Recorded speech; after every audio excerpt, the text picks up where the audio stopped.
Buenos días, estimados estudiantes, bienvenidos a su clase de física con el profesor Francisco. El día de hoy vamos a trabajar el tema número 17 que se titula condensadores. Recordar rápidamente las indicaciones, mirar el video tutorial, realizar el resumen de la clase en el cuaderno, responder los ejercicios del tutorial y una vez terminado ir a Chamiro a dar la práctica correspondiente. Un condensador eléctrico, también conocido como capacitor, es un dispositivo pasivo utilizado en electricidad y electrónica, capaz de almacenar energía a través de un campo eléctrico. La unidad de capacitancia eléctrica es el faradio. El funcionamiento de un condensador se basa en dos láminas metálicas separadas por un aislante eléctrico o material dieléctrico. Cuando conectamos estas láminas a una fuente de energía o las sometemos a una diferencia de potencial, una lámina comienza a cargarse negativamente, se llena de electrones, haciendo que la otra tenga que liberar electrones y quedando así cargada positivamente. Al desconectar la fuente de energía, las placas se mantienen cargadas muy cerca una entre otra, gracias al material aislante. Esto hace que las cargas tiendan a atraerse y se mantengan en las placas, almacenando energía eléctrica para ser utilizado cuando se requiera. Existen distintos tipos de condensadores por su construcción. Existen condensadores electrolíticos que utilizan un líquido iónico como una de sus placas. Estos condensadores tienen gran capacidad de almacenamiento y son utilizados en circuitos de alta corriente y baja frecuencia. De poliéster, tipo de condensador utilizado a base de poliéster sobre el que se deposita aluminio. Esto permite, a diferencia de los otros condensadores, absorber variaciones de frecuencia grandes y veloces. Los cerámicos, en este caso el material aislante es la cerámica, estos tienen muy poca capacidad de almacenamiento, pero son utilizados para frecuencias extremadamente altas. Los submúltiplos del faradio son el milifaradio, asociado a una potencia negativa de 3, el microfaradio asociado a una potencia negativa de menos 6, el nanofaradio a una potencia negativa de menos 9 y el picofaradio a una potencia negativa de menos 12.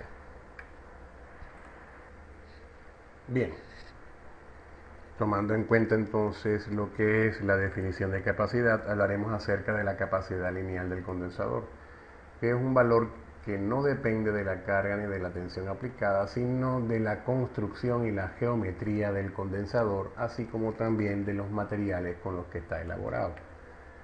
La capacidad de un condensador plano paralelo, tal como nos indica esta figura, constituido por dos láminas conductoras planas, enfrentadas una contra la otra, está expresado como la fórmula ε0 por superficie entre distancia, recordando que ese es el área de las placas, que va a depender de su forma, si es un círculo, un triángulo o un cuadrado.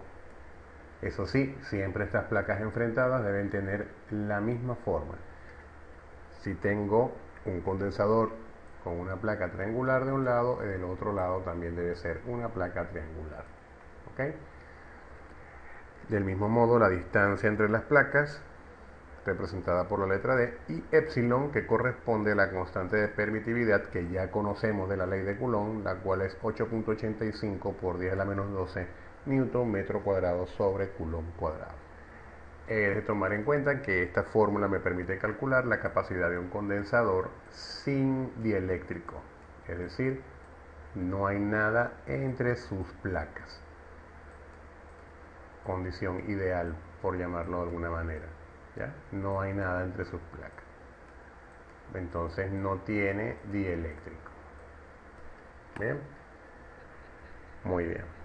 Entonces, conociendo esto, vamos entonces a hablar un poco acerca de lo que es un dieléctrico.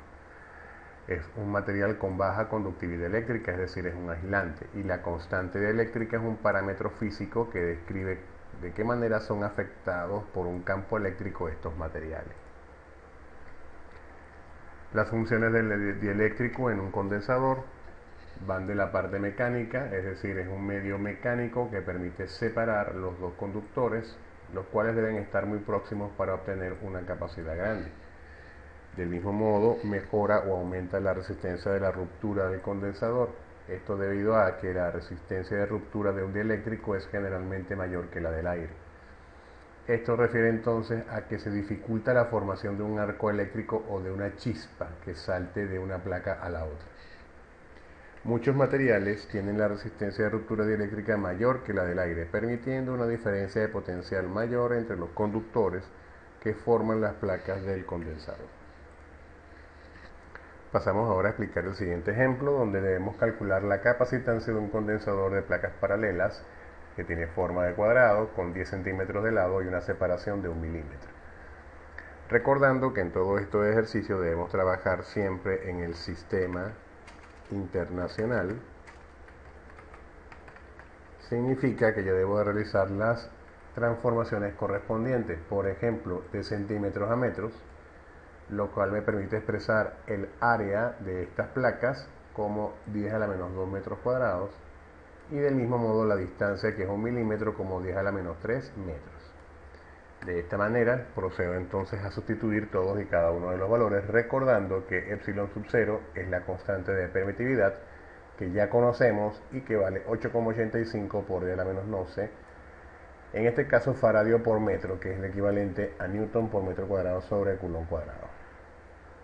Multiplicando esa constante por el área de las placas y dividiéndolo entre la separación de las mismas, obtengo como resultado que la capacitancia es 88,5 por 10 a la menos 9 faradio o 88,5 nanofaradio.